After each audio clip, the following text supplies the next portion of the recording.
Pada KD kali ini, kita akan mempelajari teks eksposisi analitis atau Exposition Analytical Text. Di video kali ini, kita akan membahas ciri-ciri dari Exposition Analytical Text. Sebelumnya, pengertian dari teks eksposisi analitis atau Analytical Exposition Text adalah teks yang memuat pemikiran penulis mengenai hal-hal yang terjadi di sekitarnya. Hal tersebut dapat berupa benda, kejadian, atau suatu tempat. Teks eksposisi analitis termasuk jenis argumentatif teks. Hal ini dikarenakan teksnya berisi suatu pendapat dari penulis terhadap sesuatu. Teks ini berfungsi untuk meyakinkan pembaca dan membuat pembaca sadar akan isu yang akan diangkat oleh si penulis. Teks jenis ini mudah dijumpai, terutama di kalangan akademika. Biasanya, analytical exposition ditulis di buku-buku ilmiah, artikel koran, jurnal, atau sumber artikel lainnya.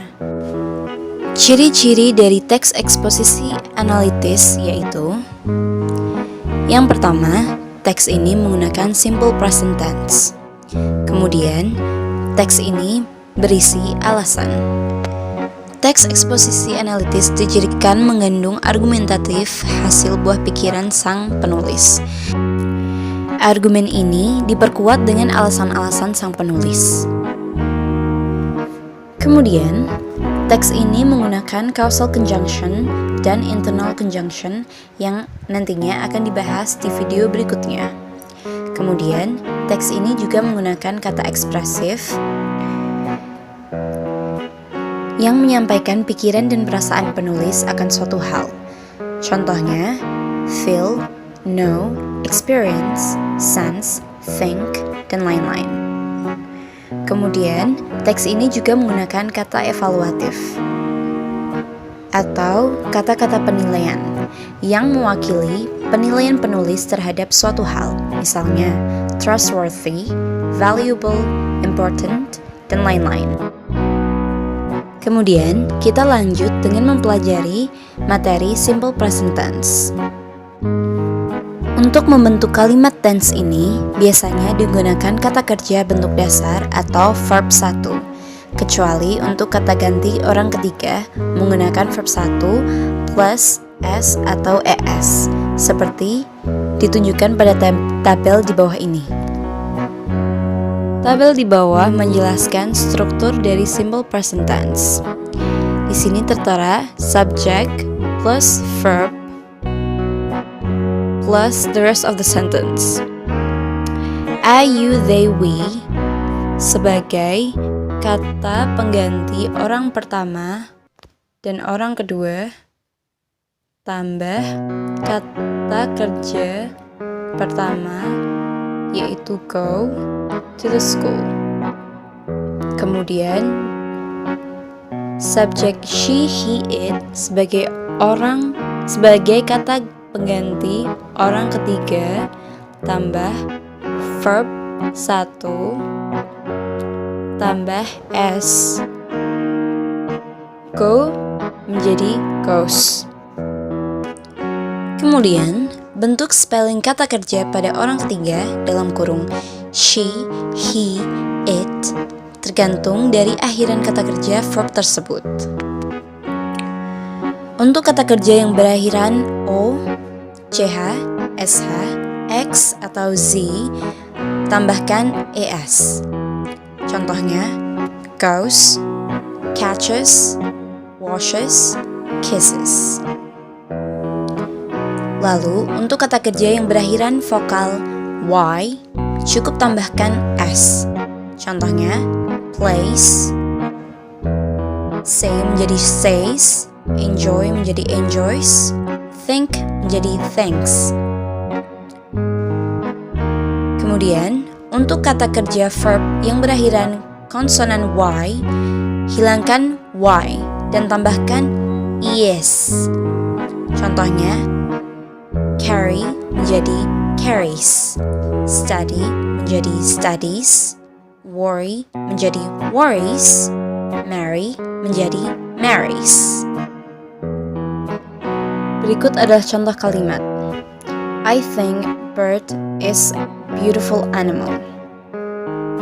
think setelah I tidak ditambahkan S atau ES karena I adalah kata pengganti orang pertama. Kemudian, Erika knows the chef in the TV. Knows setelah Erika ditambahi S karena Erika adalah kata pengganti orang ketiga. Kemudian, my sister and her friend play the Among Us game. Play di sini tidak ditambahi S karena my sister and her friends adalah subjek yang lebih dari satu. Kemudian, he carries a bag of mangoes.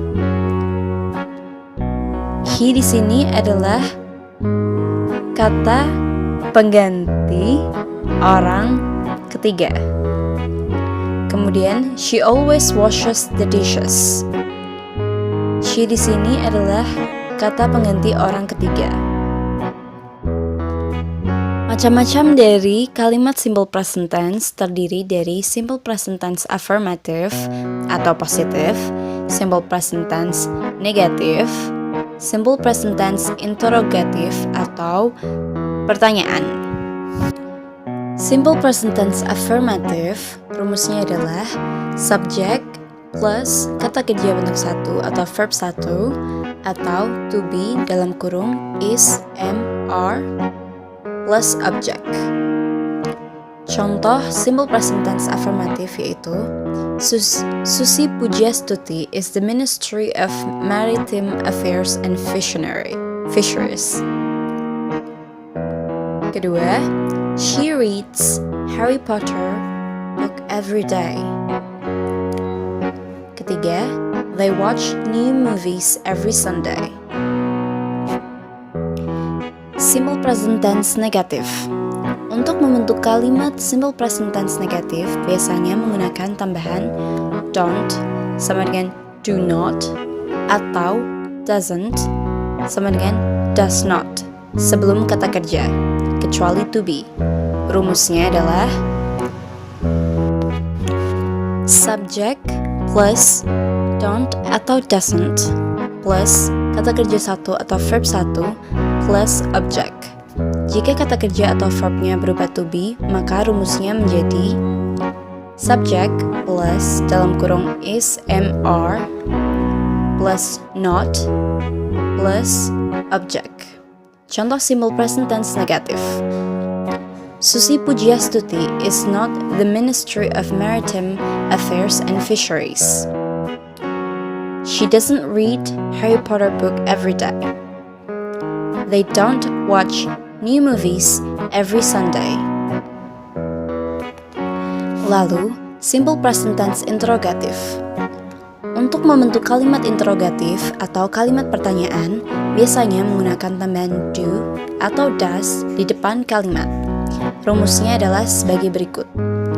Do atau does plus subject plus verb satu atau kata kerja plus object.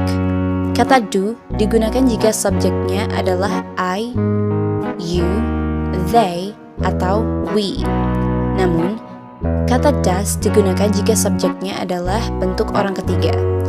She dalam kurung, she, he, it. Contoh simple present tense interrogative. Does she read Harry Potter book? Do they watch new movie every day? Do you play basketball every morning?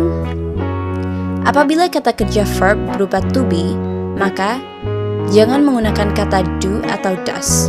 Contohnya, is Susi Pujiastuti the Ministry of Maritime Affairs and Fisheries? Are you new staff of the Wall Street English? Are they football fans of Persija Jakarta? Sekian dari materi kali ini. Thank you for your attention and have a wonderful day.